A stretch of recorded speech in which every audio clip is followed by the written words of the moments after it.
How did you break your arm? So I was leaning over my bunk bed, and I was looking at the person below me, just kind of goofing off.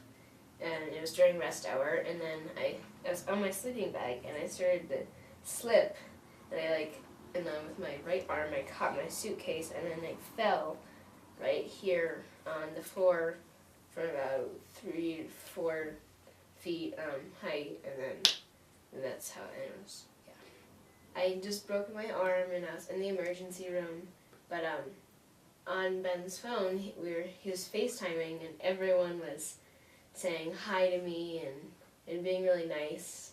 And I remember they pied some counselors for free, and it was even though I had a broken arm and was sitting in a hospital bed and not being at Camp Carnival, everyone was still they were still happy to see me and wishing me good recovery.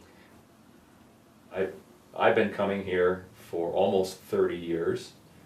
I came here as a young person who was just out of law school, and had grown up in the Episcopal Church. My dad was a priest, and I wanted to find a church home here. It was really important to me. It was a way of sinking some roots in a new community. I hadn't lived in Denver before, and I came here, and the first way I connected was with people who sang. I had always sung in growing up and in college. And so I became a member of the choir here.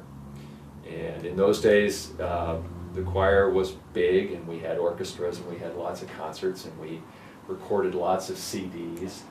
And I got to be the cantor here for a while. So there were all kinds of cool things. But really the coolest thing and the best connection I ever made at St. John's was meeting Mom here, right? Because Mom moved out here a couple years later, and I met her in the choir. And we recently went to that sort of not so nice restaurant close to where my apartment was, where Mom and I had our first date, and we were there for 8 hours or so. We went through a shift change, and so meeting Mom was a great connection. And of course we found out we connected in lots of ways because both of our dads were Episcopal priests, and it's a pretty small universe of people who are kids of Episcopal priests. So we connected right away, and then we got engaged, and we started planning our wedding here, and that was pretty great. And both of our dads got to participate, as well as Dean Kiblinger, who was the dean then. And we've been active in lots of ways. Pretty soon you guys started coming along, right? And so we got to have all of you baptized here. And now your brother Will is old enough that he's been confirmed here. There were young parent groups and people who were our age, to whom being part of a church community was important.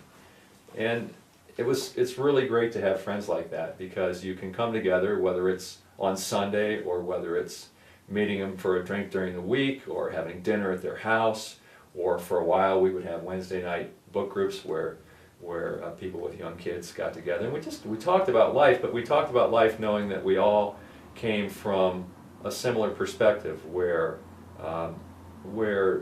being part of a community that believed in God and that loved one another and that wanted to take care of other people was really important.